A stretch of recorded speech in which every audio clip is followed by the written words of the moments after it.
বন্ধুরা, আজ আপনাদের সাথে দারুণ একটা রেসিপি শেয়ার করতে চলেছি। আলু মটরের রেসিপি ঠিক এইরকম ভাবে বানালে খেতে এতটা টেস্টি হয়, কষা মাংসের স্বাদকেও হার মানাবে। যাকে একবার বানিয়ে খাওয়াবেন সে বারবার চেয়ে চেয়ে খাবে।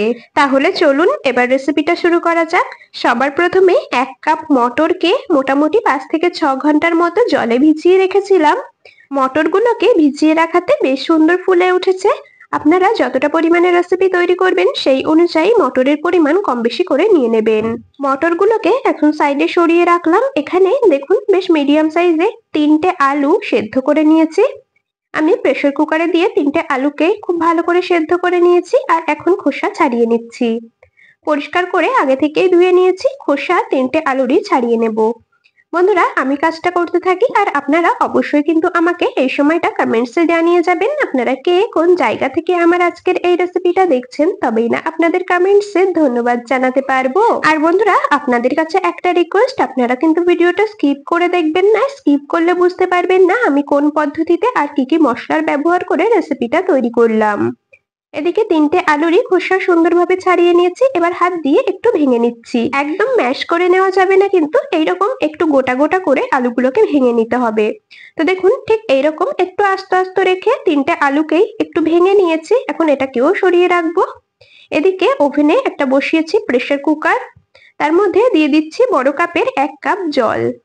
আপনারা মটর অনুযায়ী কিন্তু এখানে জলের পরিমাণ কম বেশি করে নিয়ে নেবেন। আমি যতটা পরিমাণে মটর নিয়েছি তাতে আমার বড় কাপের 1 কাপ জলেই কিন্তু সেদ্ধ হয়ে যাবে। জলের মধ্যে দিয়েছি হাফ চামচের মতো লবণ, পরিমাণ মতো হলুদ গুঁড়ো, একটা তেজপাতা, শুকনো লঙ্কা আর গোটা গরম মশলা।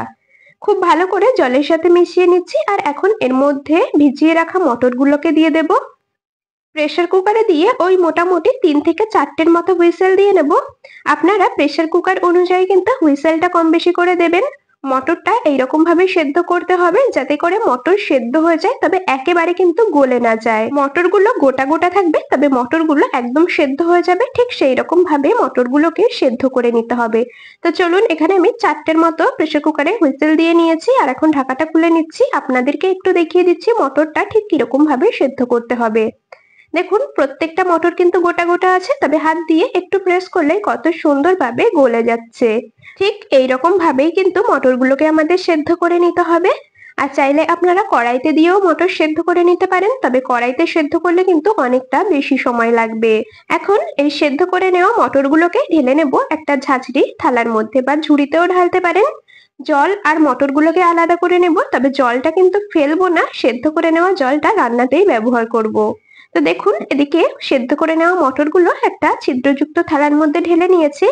সেদ্ধ জল আর মটর আলাদা করে নিয়েছি আর এখন এগুলোকে সরিয়ে রেখে দেব। ওভেনে বসিয়েছি কড়াই। কড়াইটা খুব ভালো করে গরম করে নিয়ে দিয়ে দিচ্ছি গোটা গরম মশলা। শুকনো কড়াইতে গোটা গরম মশলা দিয়ে মোটামুটি মিনিট খানিকের মতো একটু নেড়েচেড়ে ভেজে নিতে হবে। মিনিট খানিক মতো গোটা মশলাগুলোকে হালকা করে ভেজে নিয়েছি। এখন দিয়ে দিচ্ছি 1 চামচ গোটা জিরে আর 1 চামচ গোটা ধনে। গোটা মশলাগুলোকে ড্রাই রোস্ট করে নেব, মশলার গায়ে সুন্দর হালকা লালচে রং ধরা পর্যন্ত আর মশলা থেকে সুন্দর ভাজা গন্ধ বেরোনো পর্যন্ত। বন্ধুরা, আলু মটরের এই রেসিপিতে অবশ্যই করে এই ভাজা মশলাটা ব্যবহার করবেন। ভাজা মশলার কারণে রেসিপির স্বাদটা কিন্তু ভীষণ ভালো হবে। এদিকে গোটা মশলাগুলোকে ড্রাই রোস্ট করে নিয়েছি আর এখন এগুলোকে একটা হামানদিস্তার মধ্যে নিয়ে নেব আর একদম মিহি করে গুঁড়ো করে নেব। চাইলে আপনারা মিক্সিতে দিয়েও গুঁড়ো করে নিতে পারেন, আবার চাইলে শিলনোড়াতেও গুঁড়ো করে নিতে পারেন। আমি হামানদিস্তার মধ্যেই রেখে একদম মিহি করে গুঁড়ো করে নেব। বন্ধুরা, আপনারা কারা কারা বাড়িতে ঠিক এইরকম ভাবে আলু মটর দিয়ে ঘুগনি তৈরি করেন অবশ্যই কিন্তু আমাকে কমেন্টসে জানিয়ে যাবেন। যদি কখনো এইভাবে না বানিয়ে খেয়ে থাকেন, একবার বানিয়ে দেখতে পারেন, আশা করছি আপনাদের ভীষণ ভালো লাগবে। এদিকে আপনাদের সাথে কথা বলতে বলতে ভাজা মশলাটা দেখুন একদম সুন্দর করে গুঁড়ো করে নিয়েছি, সাইডে সরিয়ে রেখেছি। এরপর একটা মশলার পেস্ট তৈরি করে নেব, সেজন্য নিয়েছি মিক্সির জার। তার মধ্যে ওই 2 ইঞ্চির মতো আদা ছোট টুকরো করে দিয়েছি আর মোটামুটি 8 থেকে 10 কোয়ার মতো দিলাম রসুন। 4 থেকে 5টা দিয়েছি শুকনো লঙ্কা, অল্প জল দিয়ে একেবারে মিহি করে বেটে নেব। আপনারা যেই রকম ঝাল খাবেন সেই অনুযায়ী শুকনো লঙ্কার পরিমাণ কম বেশি করে দিয়ে নেবেন। চাইলে কাঁচা লঙ্কাও ব্যবহার করতে পারেন। আমি ওই 4 থেকে 5টার মতো শুকনো লঙ্কা অল্প জল দিয়ে একদম মিহি করে দেখুন মশলাটাকে বেটে নিয়েছি। মশলার জারটা সাইডে এখন সরিয়ে রেখে দেবো আর চলে যাব ওভেনের কাছে। ওভেনে বসিয়েছি কড়াই। কড়াইটা খুব ভালো করে গরম করে নিয়ে পরিমাণ মতো দিয়ে দিলাম সর্ষের তেল। তেলটাকেও বেশ ভালো করে গরম করে নিতে হবে। কড়াইতে তেল দিয়ে তেল বেশ সুন্দর করে গরম করে নিয়েছি। ফোড়নে দিয়ে দিলাম 1/2 চামচ গোটা জিরে। ব্যাস, ফোড়নে আর কোনো কিচ্ছু দেবো না, শুধুমাত্র 1/2 চামচের মতো গোটা জিরে দিয়েছি। জিরেটা সুন্দর করে ভেজে নিয়ে তার মধ্যে দিয়ে দিচ্ছি একটা মিডিয়াম সাইজের কুচিয়ে নেওয়া পেঁয়াজ। পেঁয়াজটাকে হালকা গোল্ডেন ব্রাউন করে ভেজে নেব। পেঁয়াজটা সুন্দর নরম হয়ে আসা পর্যন্ত ভেজে নিতে হবে। মোটামুটি 2 থেকে 3 মিনিটের মতো গ্যাসের ফ্লেম মিডিয়াম টু হাইতে দিয়ে পেঁয়াজগুলোকে সুন্দর করে ভেজে নিয়েছি। তো দেখতেই পাচ্ছেন পেঁয়াজগুলো বেশ সুন্দর ভেজে নিয়েছি। এখন এর মধ্যে দিয়ে দিলাম বেটে রাখা মশলা। মশলার জারটাকে ধুয়ে অল্প একটু দিয়েছি জল।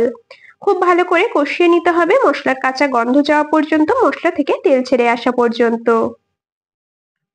তো মশলাটা বেশ কিছুক্ষণ কষিয়ে নিয়েছি। এখন এর মধ্যে দিয়ে দেব একটা টমেটো। মোটামুটি একটা বড় সাইজের টমেটো ছোট ছোট টুকরো করে রেখেছিলাম, টমেটো দিয়েছি।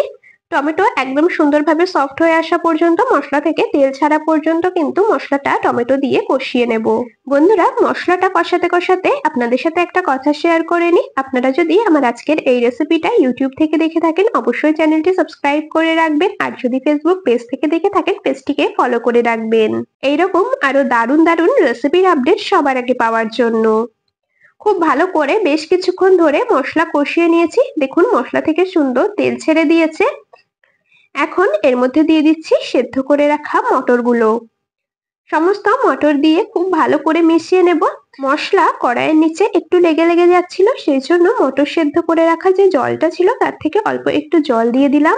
মটর সেদ্ধ করা যে জলটা ছিল তার থেকে অল্প অল্প করে জল এর মধ্যে দিয়ে মটরগুলো খুব ভালো করে মশলার সাথে কষিয়ে নিতে হবে।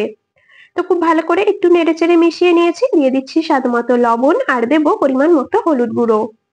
মটর সেদ্ধ করার সময় যেহেতু বেশ কিছুটা লবণ হলুদের ব্যবহার করা হয়েছে, অবশ্যই কিন্তু সেই কথা মাথায় রেখে এখানে লবণ হলুদ দিতে হবে।